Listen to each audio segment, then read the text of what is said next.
Assalamualaikum warahmatullahi wabarakatuh.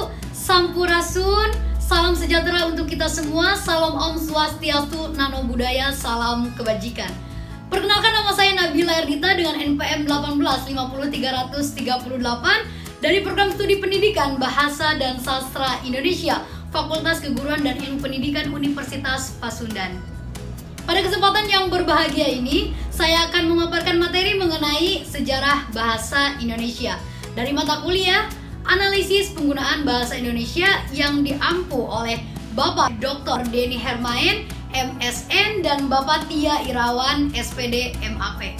Baik, langsung saja kita ke materi yang pertama, yaitu alasan kita harus bangga memiliki bahasa Indonesia.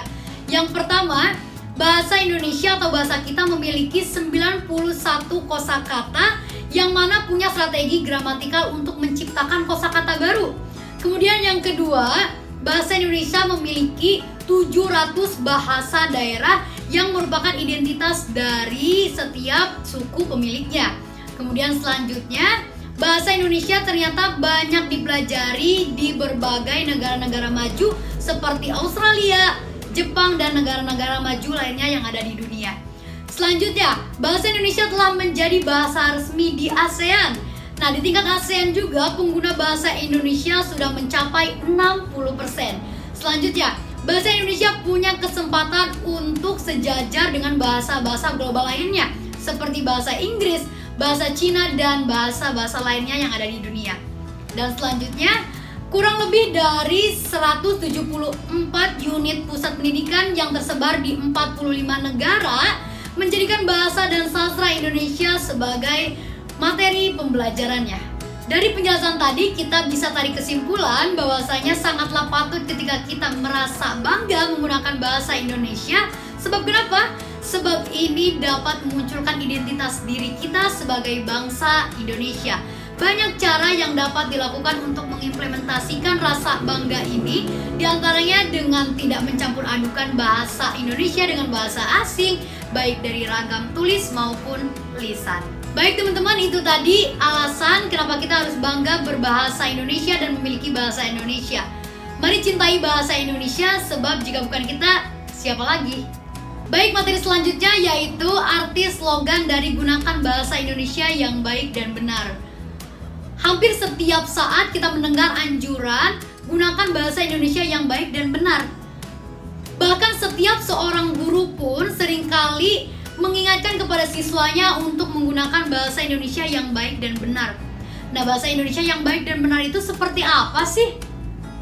Sebelumnya kita penggal dulu satu persatu dari mulai berbahasa Indonesia yang baik.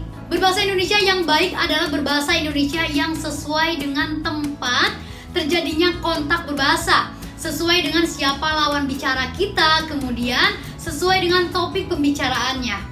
Misalnya, menggunakan kata Anda apabila berbicara dalam acara formal dan menggunakan kata kamu apabila berbicara dalam acara informal.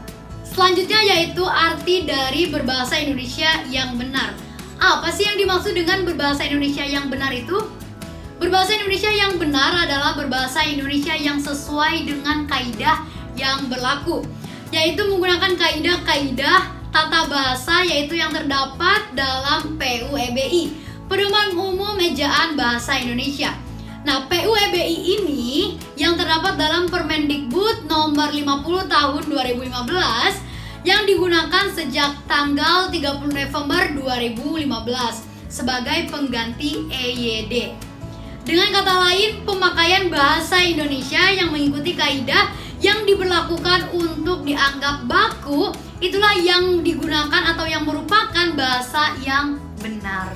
Baik teman-teman, dari materi yang telah saya jelaskan tadi, kita bisa tarik kesimpulan. Mari bersatulah negeriku, bangsaku, dan seluruh rakyat Indonesia. Kuatkan jiwa nasionalisme, satukan semangatmu untuk membangun dan menyatukan NKRI melalui bahasa Indonesia. Cintai dan banggakan bahasa Indonesia dalam berbagai konteks kehidupan yang ada di negeri ini.